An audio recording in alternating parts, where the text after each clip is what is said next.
اعوذ باللہ السمیع العلیم من الشیطان الرجیم بسم اللہ الرحمن الرحیم رب اشرح لی صدری ویسر لی امری واحلل عقدۃ من لسانی یفقہوا قولی رب زدنی علما۔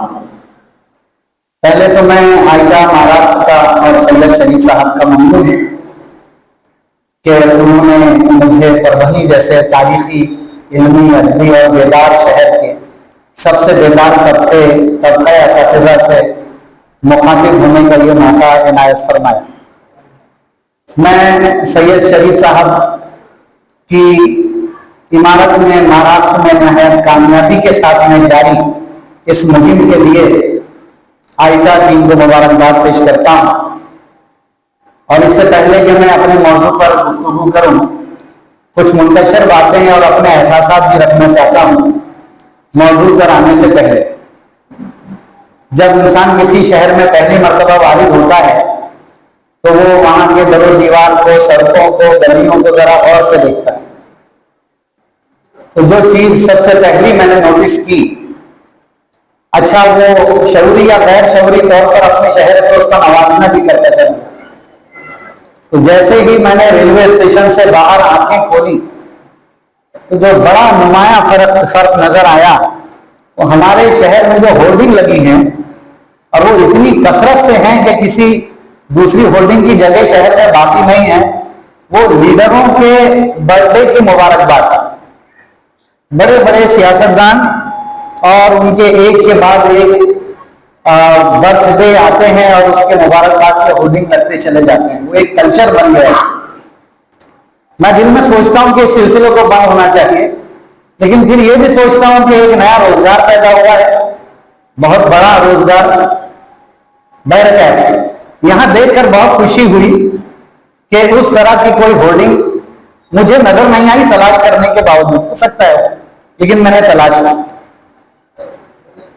اور یہاں پر جو بیداری مختلف شعبوں کے تحت میں نے دیکھی تو بلا شبہ یہ ایک بیدار مغز، بیدار ذہن شہر کی علامت ہے۔ میں آپ سب کو مبارکباد پیش کرتا ہوں۔ موضوع تدریسی آگہی ہے۔ ایک تعلیم کے شعبے میں ایک بہت اہم لفظ ہے اسٹیک ہولڈر۔ اسٹیک ہولڈر کا جو مفہوم ہے وہ یہ کہ جتنے لوگوں کو سروکار ہے وہ تمام لوگ۔ تو اگر ہم تعلیم کی بات کریں تو وہ کون کون لوگ ہیں جن کو تعلیم سے سروکار ہے؟ اگر ان کی فہرست بنائی جائے، ٹیچرز، اسٹوڈنٹس، انتظامیہ، والدین، محکمہ تعلیم، بورڈ ایگزام لینے والے، اور ایسے ہی بہت ساری ایجنسیاں، یہ سب تعلیم کے اسٹیک ہولڈرز ہیں جو تعلیم کے شعبوں میں کسی نہ کسی طرح سے سروکار رکھتے ہیں۔ اب ایک سوال پیدا کیا جاتا ہے یہاں پر کہ ہم ترتیب کے ساتھ میں اس میں سے کچھ لوگوں کو کم کرتے چلے جاتے ہیں کہ انہیں نکال دیں آپ۔ تو جو نام میں نے لیے ہیں ان میں اگر آپ نے کچھ اور اضافہ کیا ہوگا تو ان میں سے آپ 3 کم کر دیں۔ آپ کم کر دیا آپ نے، اب اس کے بعد اس میں سے، اس فہرست میں سے 2 اور کم کر دیجئے۔ کم کر دیا آپ نے۔ اب میں یہ کہتا ہوں کہ اخیر میں 4 بچے ہیں صرف، تو ان 4 اسٹیک ہولڈرز کے نام بتائیں۔ کیا وہ یہی نہیں ہے؟ طالب علم، ٹیچر، ہیڈ ماسٹر، انتظامیہ، اور ایک ابھی میں لیتا ہوں سمجھ لیجئے والدین۔ اس میں سے 2 کم کر دیں آپ، اور کر دیا آپ نے، 2 کم کر دیں آپ۔ آپ نے کم کر دیے. اب مجھے بتائیں کہ ان میں اب کون بچا؟ 3 بچے ہیں. وہ کون ہیں؟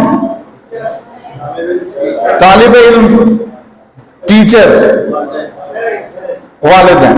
ٹھیک. اب میں کہوں گا کہ ایک اور کم کر دیں. ہاں، آپ کا جواب ہے ممکن نہیں. کتنے لوگ سمجھتے ہیں کہ ممکن ہے؟ جو سمجھتے ہیں ممکن ہے وہ ایک کم کر دیں. کیونکہ ہم بات تعلیم کی کر رہے ہیں، تربیت کی نہیں. آپ کہیے سر. والدین کو کم کر سکتے ہیں آپ. میں کہنا یہ چاہتا ہوں کہ یہ آخر میں جو 2 لوگ بچتے ہیں تعلیم کے عمل کے لیے، وہ 2 ہیں، طالب علم اور ٹیچر. یہاں ایک تیسرا بھی ہے، اور وہ ہے ان دونوں کے درمیان رابطہ. تو معلوم یہ ہوا کہ جو تعلیم کی اساس ہے، قدیم ترین تعلیم کے پاس سے آپ شروع کریں، یہ ساری چیزیں جو اصطلاحات کے بعد کی داخل کی گئی ہیں، جو تعلیم اپنی خالص ترین شکل و صورت میں موجود ہے، اور وہ دنیا کے کسی بھی کلچر اور کسی بھی مذہب کے اعتبار سے اس کی بنیاد 2 لوگوں پر ہے، ایک طالب علم اور ایک معلم، اور ایک ان دونوں کے درمیان کا غیر مرئی رابطہ. آج ایک بات بار بار ہم سنتے ہیں کہ آج کے زمانے کے ٹیچر پہلے کے ٹیچرز کی طرح نہیں ہیں. تو اس کا کیا سبب ہے؟ ہم اگر پہلے کے اساتذہ میں اور آج کے اساتذہ میں فرق نکالنا چاہیں تو یہ ہے کہ پہلے تعلیم سادہ تھی، اور تعلیم کے سارے جو اسٹیک ہولڈرز تھے وہ ایک شخص کے اندر جمع تھے، اور وہ ٹیچر. ماں بھی اسی میں جمع ہے، باپ بھی اسی میں جمع ہے، صدر مدرس بھی اسی میں جمع ہے، انتظامیہ بھی اسی میں جمع ہے، ادارہ اس میں جمع ہے، ممتحن اس میں جمع ہے، وزارت تعلیم اس میں جمع ہے، اور وہ قوم ایک ٹیچر. وہی سب تھا. ایسے ٹیچر کا میں نے نام رکھا ہے ایکسکلوزیو ٹیچر. یہ لفظ لکھ لیں آپ اگر آپ کے پاس موجود. This is a teacher which is exclusive teacher.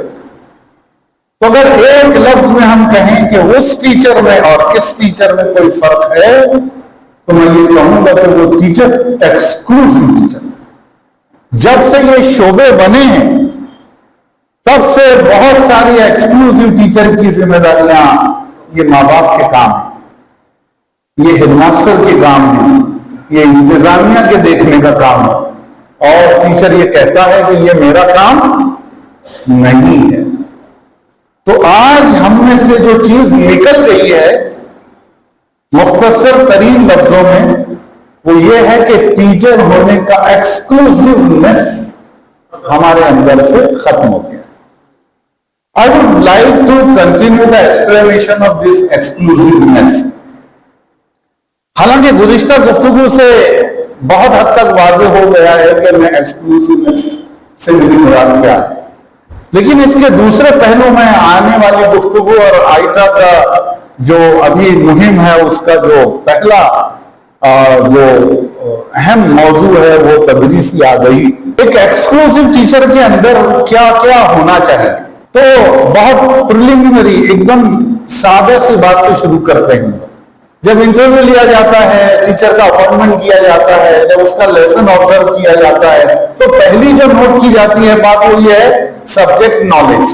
تو ظاہر بات ہے کہ ایک ایکسکلوزیونیس کا ہم تصور نہیں کر سکتے سبجیکٹ نالج کے بغیر.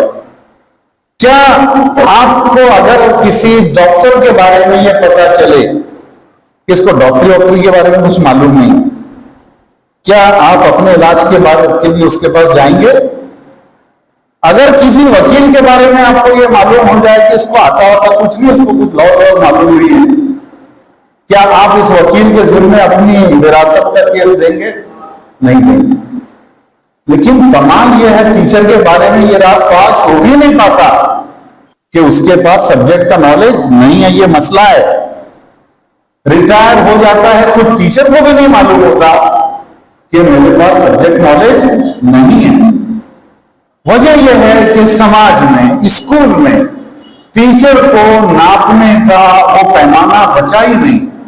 متحرک نظر آنے والا ٹیچر، آنکھ بڑھ کرنے والا ٹیچر، آگے آگے نظر آنے والا ٹیچر، اچھی بات کرنے والا ٹیچر، اچھی گفتگو کرنے والا ٹیچر، اچھی نظامت کرنے والا ٹیچر، اچھی جان پہچان رکھنے والا ٹیچر، پیرنٹس کو اچھی طرح سے ہینڈل کر لینے والا ٹیچر، یہ سب ٹیچر کے وہ اوصاف ہیں۔ ان میں سے بہت سارے پسندیدہ بھی ہیں، اس لیے کہ ٹیچر دبا ہوا نہیں ہو سکتا، ڈرا ہوا نہیں ہو سکتا، پیچھے رہنے والا نہیں ہو سکتا، اپنی بات نہ کہہ سکے ایسا نہیں ہو سکتا۔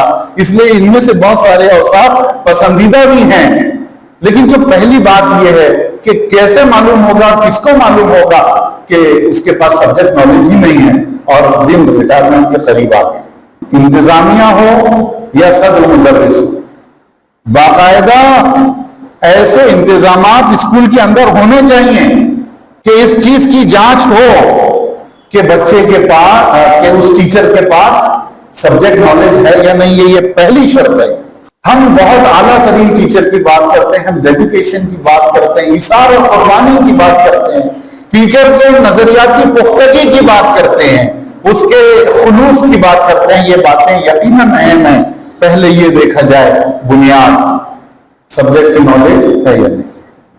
ایک، اگر نہیں، واقعی میں یہ سمجھیں آپ کے اداروں پر اس پر باقاعدہ کام ہونا چاہیے، اور اگر ٹیچر کی سروس کے 10 سال بھی ہو چکے ہیں تو اس کا ان سروس ایگزامینیشن اس سلسلے میں ہونا چاہیے کہ وہ اس پہلے پیمانے پر پورا اترتا ہے یا نہیں۔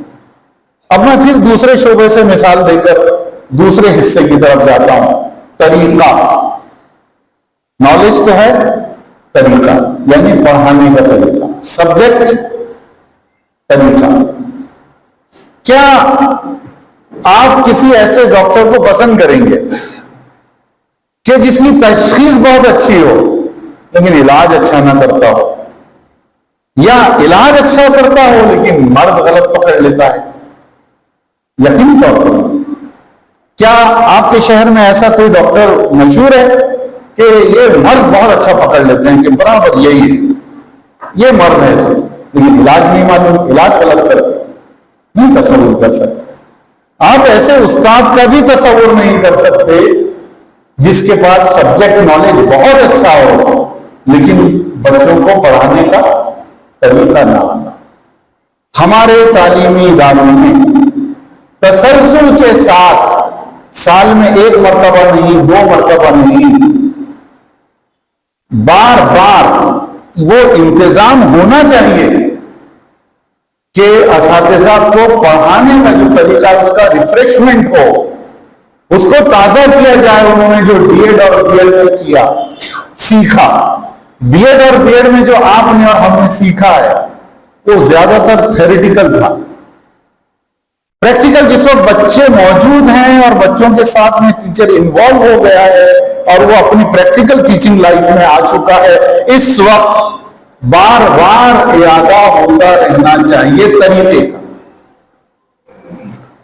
تیسری چیز سبجیکٹ، طریقہ، اور تیسرا ہے رویہ۔ رویہ، ایسے کھوسٹ ڈاکٹر، دونوں چیزیں ہیں، تشخیص بھی اچھی ہے، علاج بھی اچھا ہے، چہرے پہ 12 بجتے ہیں، جھڑکتا ہے، مریض کو ڈرا مر جائے گا تو کینسر ہو گیا ہے، صرف 4 مہینے کا بچہ ہے، نہیں پسند کریں گے آپ، کوئی پسند نہیں کریں گے۔ اور یہی اگر عیب ہمارے ٹیچر میں آ جائے تو یوں سمجھ لیجئے کہ وہ صلاحیتوں کا قتل ہے، وہ بچپن کا قتل ہے، وہ معصومیت کا قتل ہے۔ میں نے بڑی خوبصورت بات کسی ڈاکٹر کی زبان سے سنی اور پھر بعد میں اساتذہ کے جلسے میں بھی سنی کہ ہم مریضوں میں گھرے رہتے ہیں، وکلا مجرموں میں گھرے رہتے ہیں یا جھگڑا کرنے والے لوگوں کے درمیان گھرے رہتے ہیں، ہم جنت کے پھولوں میں گھرے رہتے ہیں۔ یہ ہماری عظمت ہے، لیکن ان جنت کے پھولوں کو ہم اگر دھوپ کی تمازت دے دیں اگر تیز تو وہ مرجھا جائے۔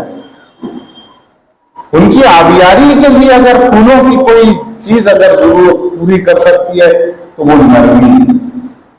ڈاکٹر ذاکر حسین کا وہ مشہور جملہ ہم کو سب کو یاد ہے کہ استاد کی کتاب زندگی کے سر ورق پر جو لفظ لکھا ہے وہ علم نہیں ہے، محبت ہے۔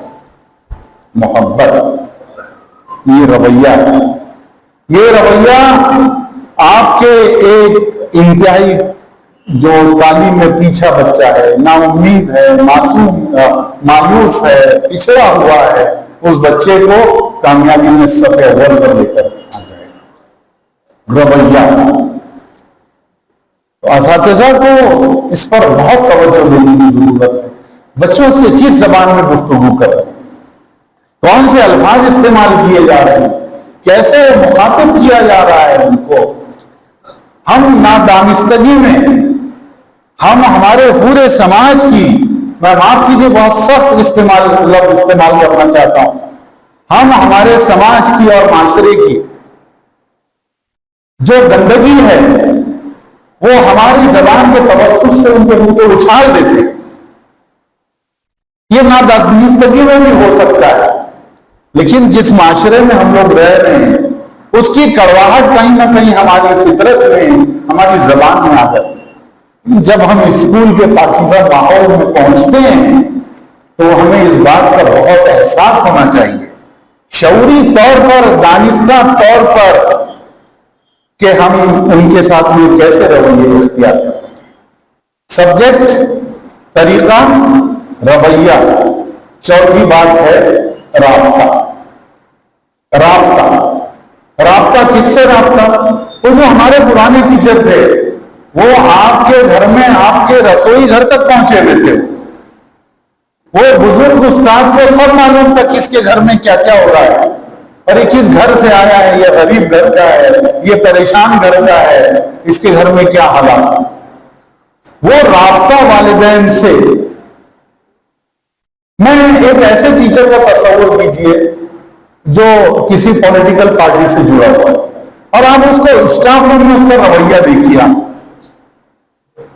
تو آپ کو وہ دن بھر فون پہ مصروف نظر آئیں گے۔ دن بھر کسی ایک ایسے استاد کا تصور کیجئے کسی بزنس سے جڑے ہوئے ہیں، کہ ٹیچر ہیں لیکن ساتھ میں کپڑے بھی بیچ رہے ہیں یا کوئی دکان بھی کھولی ہوئی ہے۔ آپ دیکھیں وہ دن بھر فون پہ لگے ہوئے ہیں، اپنا پیریڈ وقت پر جائیں گے، لیں گے، واپس آئیں گے۔ بیل بجی اپنے پیریڈ کی، connected with the class. 30 minute کا پیریڈ لیا، disconnected with the class. Okay, disconnected with the students and connected to the business. اپنے مطلب سے رابطہ۔ اور میں نے کسی مشہور بہت اہم مقرر سے یہ بات سنی تھی کہ a teacher is not a part-time teacher, a teacher is not a full-time teacher, a teacher is a whole-time teacher۔ رابطہ تو ایسا مضبوط ہونا چاہیے کہ اسکول کی چھٹی بھی کی بیل بھی بج جائے تو اسکول سے نکلنے کی جلدی نہ ہو۔ میں نے ایسے بھی ٹیچر دیکھے ہیں کہ وہ جب گھنٹی بجتی ہے تو اس سے پہلے کہ اس کی گونج ختم ہو وہ گیٹ سے باہر۔ ڈسکنیکٹڈ۔ میں یہ تنقید نہیں ہے میری، اور کچھ خاص لوگوں کی طرف اشارہ نہیں ہے میرا، بلکہ میں یہ کہنا چاہتا ہوں جو مقصد میرا وہ یہ ہے کہ ہم کو کنیکٹ ہونا ہے ہمارے بچوں سے، 30 منٹ کے لیے نہیں، 6 گھنٹے کے لیے نہیں، بلکہ for a whole time. For a whole time, not a part time, not for a full time, but for a ہو جائے، رابطہ رکھیں. اور جب ہیڈ ماسٹر یا اسکول کی یہ ضرورت ہو کہ فون کیا جائے، ان کے والدین سے بات کی جائے، تو ہمیں ہیزیٹیشن نہیں ہونا چاہیے. سبجیکٹ، طریقہ، رویہ، رابطہ، واسطہ، کنسرن. ٹیچر کے کنسرن کا ایک دائرہ مقرر ہونا چاہیے. آج کے ٹیچر کو ساری دنیا کی فکر ہے. پولوشن بہت بڑھ گیا ہے، آبادی بہت بڑھ گئی ہے، بہت فسادات ہو رہے ہیں، فلسطین میں بڑے مسائل چل رہے ہیں، کشمیر میں بڑے مسائل ہیں، اور یہ کہ دنیا میں مسلمانوں کے حالات اچھے نہیں ہیں، اور ہندوستان میں ابھی اگلے الیکشنز میں کیا ہونے والا ہے. یہ سب چیزوں کا اس کو کنسرن ہے. لیکن کیا جس چیز کا اس کو ذمہ دار بنایا گیا ہے وہ اس کا 30 بائی 30 کا کمرہ جس میں 60 بچے بیٹھے ہیں، وہ اس کا میدان کا، اس کا اصل کنسرن وہاں سے ہونا چاہیے، ان کی فکر. اور وہ جب تک اپنی تمام فکروں کا مدار، اپنا کنسرن، واسطہ لا کے اس کلاس روم میں مرکوز نہیں کر دیتا، اس کو کوئی حق نہیں ہے فلسطین کے اور کشمیر کے اور اگلے الیکشن کے بارے میں فکر کرنے. کوئی حق نہیں ہے اس کو، کیونکہ اس کے کام کا جو میدان تھا جہاں پر وہ اپنا اختیار استعمال کر سکتا تھا، جہاں سے وہ تبدیلی کا آغاز کر سکتا تھا، جہاں پر وہ اپنا اثر بتا سکتا تھا اور اس عظیم الشان بگاڑ کو، انتشار کو تعمیر میں تبدیل کر سکتا تھا، وہ کمرہ ہے. وہ وہاں کام کرے اور پھر دنیا کی فکر کرے. تو یہ ایک بہت اہم معاملہ ہے، اور میں اسی پر آگے گفتگو کرنے والا ہوں کہ ٹیچر کا جو واسطہ ہے وہ یہ یہاں پر جو کلاس روم ہے اس کو میں پیش کر رہا ہوں as a agency of change. پورے سماج میں تبدیلی کا مرکز. آہستہ آہستہ ہوگی، ایک ساتھ نہیں ہوگی.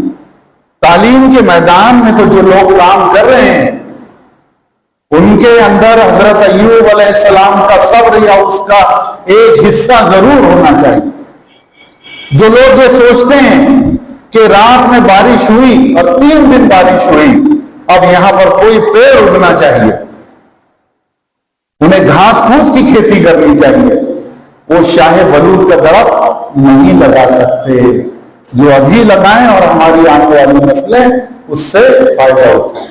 بہت صبر اور تحمل کا یہ کام.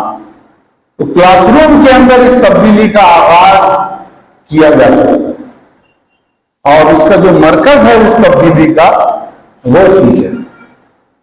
نیشنل ایجوکیشن پالیسی پیش کی گئی اور بڑے بڑے دماغ ہمارے ملک کے اس پالیسی کو بنانے میں لگے. پھر وہ پالیسی یا گزشتہ پالیسی بھی چل کر ایک سفر طے کر کے ہیڈ ماسٹر کے پاس آتی ہے، کئی ڈپارٹمنٹس کا سفر طے کر کے، اور بڑے عظیم دماغوں میں بنایا ہوا ہوتا ہے. لیکن وہ آخری شخص جو ان تمام محنتوں کو لے کر کلاس روم میں آخر میں لے کر جاتا ہے وہ ٹیچر ہے. اسی لیے ٹیچر ایجنسی آف چینج ہے، اور اس کا دائرہ کار جو ہے وہ اس کا کلاس روم ہے، اور یہی اس کا واسطے کا حصہ ہے. اور ایک چیز جو ایکسکلوسیونیس جو ٹیچر کو دیتی ہے، ایکسکلوسیونیس، وہ ہے اس کی فکر، نظریہ، اس کا سوچنے کا انداز کہ وہ کیسے سوچتا ہے. تعلیم کو ہم بڑے محدود دائرے میں دیکھتے ہیں. سبجیکٹ جو آپ کو دیا گیا ہے اور آپ کلاس روم میں جیسے پڑھا رہے ہیں لیکن تعلیم تو ایک بہت بڑی چیز. آپ اگر کسی پہاڑ پر کھڑے ہو جائیں تو آپ پہاڑ کو نہیں سمجھ سکتے. پہاڑ کو دور سے دیکھنا ہوگا آپ کو کتنا بڑا ہے. اور جب آپ پہاڑ کو دیکھتے ہیں تو آپ یہ نہیں دیکھتے کہ صرف یہ پہاڑ ہے. سمجھنے والا یہ بھی سمجھتا ہے کہ اگر یہ پہاڑ مضبوط ہے تو یہ جتنا باہر ہے اس سے کئی زیادہ یہ اندر ہوگا, کئی حصہ زیادہ یہ اندر ہوگا. یہی تعلیم کا معاملہ ہے. افسوس یہ ہے کہ ہمارے اساتذہ نے تعلیم کو صرف اتنا حصہ سمجھا ہے جتنا کہ وہ دیکھ رہے ہیں, یعنی وہ کہ تدریس. میں بہت زور دے کر یہ بات کہتا ہوں, بار بار یہ بات کہتا ہوں کہ تعلیم اتنی نہیں ہے جتنی کہ تدریس کو سمجھا جاتا ہے. اس بات کو سمجھیں باریکی کے ساتھ. آج ہمارے اساتذہ کی جو فکر ہے وہ بہت محدود ہے, اس لیے کہ ایک سلیبس ہے, ایک نصابی کتاب ہے جس کو مکمل کرنا ہے اور اس کے بعد میں ایک امتحان لینا ہے, پرچے جانچنے ہیں, رزلٹ دینا ہے. یہ ایک سسٹم بنا ہوا. ہمارے کتنے اساتذہ ہیں جو اس جز کو, وہ کہ سب سے اہم ہے, یہ جز ہے اور یہ تدریس ہے, صرف اس کو کل کے طور پر دیکھتے ہیں. کل, جو ٹیچر اس کو کل کے طور پر دیکھتا ہے وہ ٹیچر ہے, ایکسکلوزیو ٹیچر. یہ بات سمجھیں, کل کے طور پر. اس کے لیے آپ کو نظام تعلیم کو سمجھنا ہوگا, نظام تعلیم کے مسائل کو سمجھنا ہوگا, یہ سمجھنا ہوگا کہ نصابی کتاب کیوں ہوتی ہے, نصابی کتاب اس طریقے سے کیوں پڑھائی جاتی ہے, امتحان کیوں لیے جاتے ہیں, امتحان کے پرچے اگر ایسے ہونے چاہیے تو امتحان کے پرچے ایسے ہی کیوں ہونے چاہیے. ابھی جلد ہی اعلان ہوا ہے کہ بھئی اب وہ جو نو فیل پالیسی تھی وہ ختم کیا جانا ہے. میں یہ کہتا ہوں کہ اس نو فیل پالیسی میں کیا کمی تھی؟ ہم میں سے کتنے لوگ اس کو دلیل کے ساتھ میں صحیح ثابت کر سکتے ہیں؟ جو ٹیچر صرف کلاس روم کی تدریس تک محدود ہے اس کے پاس ان سوالات کا کوئی جواب نہیں. میں نے اساتذہ کی اس ایک محفل میں پوچھا کہ جو نصابی کتاب آپ لوگوں کے پاس ہے اس کا کتنے لوگوں نے پیش لفظ پڑھا ہے؟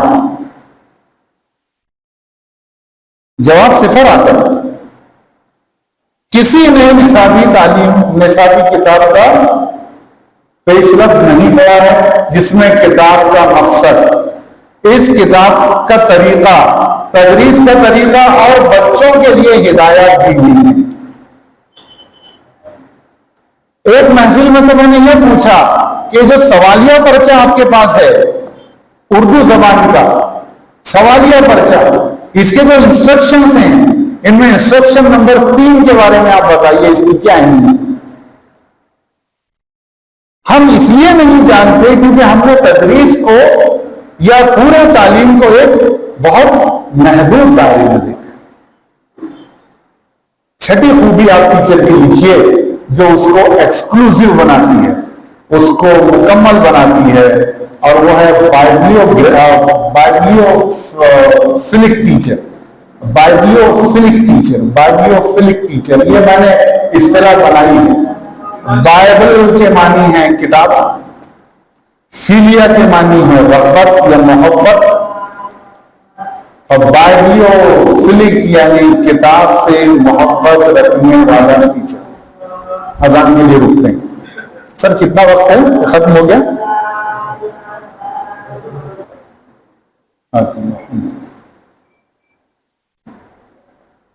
ایک ڈیمانسٹریشن دیکھیں. کبھی آپ کسی ہاسپٹل میں گئے ہیں اور ڈاکٹر کا اپنے نمبر کا آنے کا انتظار کریں, اور میز پر کچھ کتابیں رکھی ہوئی, وہاں الگ الگ شعبوں سے لوگ آتے ہیں اور بیٹھتے ہیں, اور ایک ٹیچر بھی آتا ہے, تو کتنا لپکتا ہے ٹیچر کتاب کی طرف.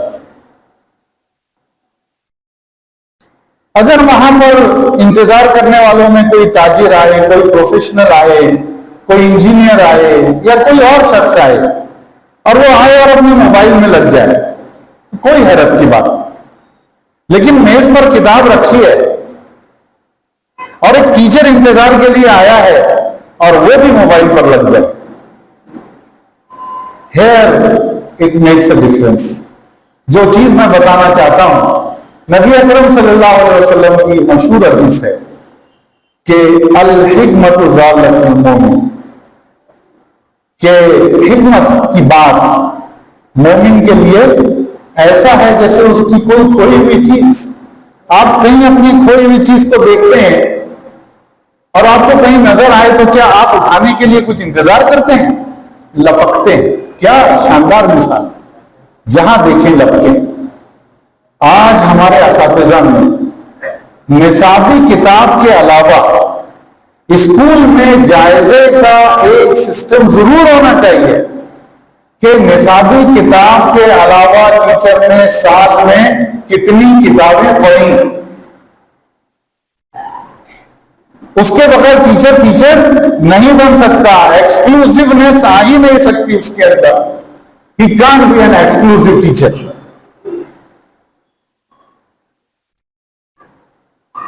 پڑھنے کے بغیر پڑھانے والوں کو پڑھتے رہنا چاہیے، سکھانے والوں کو سیکھتے رہنا چاہیے تاکہ وہ میدان میں جمے رہیں.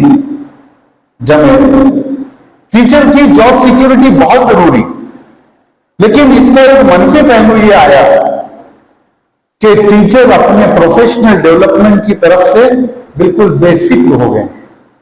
اس لیے کہیں نہ کہیں ان کی ترقی کو کنیکٹ کرنا چاہیے ان کے پروفیشنل ڈیولپمنٹ کے ساتھ.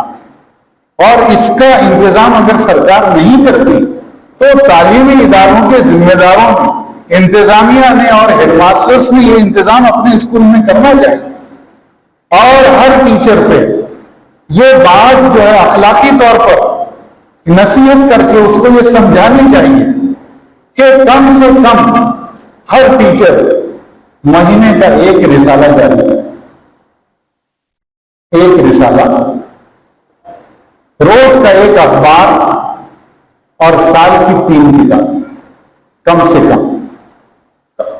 اس سے کم پر ٹیچر کو کتاب سے محبت یا علم سے محبت نہیں ہے، اس بات کا آپ اعلان کر سکتے ہیں. بالکل اعلان کر سکتے ہیں اگر یہ کم سے کم بھی اگر نہیں ہوتا. لہذا تعلیمی اداروں میں اس کا باقاعدہ انتظام ہونا چاہیے. ہر بات نصیحت سے آپ مکمل نہیں کروا سکتے، کچھ آپ کو اسکول کے نظام کا حصہ بھی بنانا پڑے. اور ایک آخری اور 7ویں اور آخری چیز جو ایکسکلوسیونیس کو پورا کرتی ہے اور وہ ہے ٹیچر کی inclusiveness. And this is the point where I connect myself to you Aamir sir, آپ کی تقریر سے، کہ ایک کلاس روم میں کتنے قسم کے بچے ہیں. ایک تقسیم کے مطابق 9 قسم کے بچے ہیں، ایک تقسیم کے مطابق 12 قسم کے بچے ہیں. اور اگر لرننگ ڈسیبلٹی کی قسمیں دیکھی جائیں تو وہ تو 100 سے زیادہ ہے. اور معلوم یہ ہوتا ہے کہ ہر کلاس میں کم و بیش 10% بچے جو ہیں کسی نہ کسی طرح کی مائلڈ، ماڈریٹ یا سیریس قسم کی لرننگ ڈسیبلٹی کا شکار ہوتے ہیں. ٹیچر جب پڑھاتا ہے تو وہ اپنے جیسے لوگوں کو، بچوں کو آگے لے کے بڑھتا ہے، اور وہ دیگر الگ طرح کے بچے سارے پیچھے رہ جاتے ہیں. ٹیچر جب کلاس روم میں داخل ہوتا ہے اور بہت محنت سے پڑھانے کا کام شروع کرتا ہے تو وہ زیادہ تر اپنے کنوینئنٹ زون میں ہوتا ہے کہ جہاں سے وہ سلیبس کو آسانی سے آگے لے کر چل سکے. اور ایسے میں بہت سارے بچے چھوٹتے چلے جاتے ہیں. یہاں پر ٹیچر کے اندر جو خاصیت پائی جانی چاہیے وہ کیا ہے؟ انکلوزیونیس. سب کو سمیٹ کر چلنے کی خاصیت، سب کو، کمزور بھی، ہوشیار بھی، معذور بھی، شرارتی بھی، بدتمیز بھی، غریب گھرانے کا بھی، ہر بچے کو اپنے دامن میں سمیٹ کر آگے بڑھنا. یہ خصوصیت، یہ انکلوزیونیس ٹیچر کے ایکسکلوزیونیس کو پورا کرتی، اس کے لیے ٹیچر کے اندر ماں والی خاصیت آتی، اس کے سینے میں وہ دل ہونا چاہیے جو ماں کے سینے میں دھڑکتا ہے کسی نہ کسی درجے کے اندر۔ میں نے ایک ماں کا ویڈیو دیکھا، اور وہ ماں کون تھی؟ ایک بطخ تھی، اور وہ مسجد کی سیڑھیوں پر اپنے بچوں کو چڑھا رہی تھی، 1 منٹ کا ویڈیو۔ تو وہ بچے سب ایک ہی عمر کے ہوں گے کیونکہ بطخ کے بچے ہیں، صرف چند گھنٹوں کا فرق ہوگا، تو ماں اوپر چڑھتی تھی اور اس کے ساتھ میں بچے بھی چڑھتے تھے۔ 2-3 بچے ذرا کمزور تھے، وہ نہیں چڑھ پاتے تھے، ماں بے چین تھی، جاتی تھی پھر آتی تھی، جاتی تھی پھر آتی تھی، اور سیڑھیوں پر ایسے چلتی تھی، آگے پیچھے آگے پیچھے، اور وہ حصہ اس نے تلاش کر لیا جہاں سیڑھی کا فاصلہ تھوڑا کم تھا، وہ وہاں کھڑی ہوئی، اپنے بچوں کو وہاں بلائی اس نے، وہ وہاں سے کودے اور چلے سب کو لے کر آگے بڑھے۔ یہ ہے ماں کی خاصیت، یہ ہے ماں، اور یہ خاصیت انکلوزیونیس ٹیچر کے اندر ہونا چاہیے، انکلوزیونیس۔ تھامس وولف نے کتنی پیاری بات کہی ہے، I put the relationship of a teacher with a student just below the relationship of a mother to a son, and I think I cannot say more than this. میں ایک teacher اور ایک شاگرد کے تعلق کو ایک ماں اور ایک بیٹے کے تعلق کے بس عین نیچے رکھتا ہوں، اور میں سمجھتا ہوں کہ اب میں اس سے بڑی بات نہیں کہہ سکتا۔ یہ بات آج کے ٹیچرز کے اندر چاہیے، ماں والی بات۔ میں آپ سب کا بہت ممنون ہوں کہ آپ نے بہت صبر اور استقامت سے میری بات سنی، اور میں نے پہلے اس لیے کہہ دیا کہ مجھے لگ رہا تھا کہ مجھے اور زیادہ وقت لگ جائے گا اپنی بات کہنے میں۔ میں بہت اپنے آپ کو خوش نصیب سمجھتا ہوں کہ بیدار مغز ذہن کے درمیان میں مجھے بات کہنے کا موقع ملا، اور اگر میری بات میں سے جو چیز اگر میں خود آپ کہیں کہ آپ کیا اپنے ساتھ میں لے کر جانا چاہتے ہیں، تو میں یہ کہوں گا کہ تعلیمی اداروں کے ذمہ داروں کو وہ 2-3 چیزیں جن کی طرف میں نے اشارہ کیا ہے اس کا انتظام اپنے اداروں کے اندر کریں۔ بہت بہت شکریہ، اللہ حافظ۔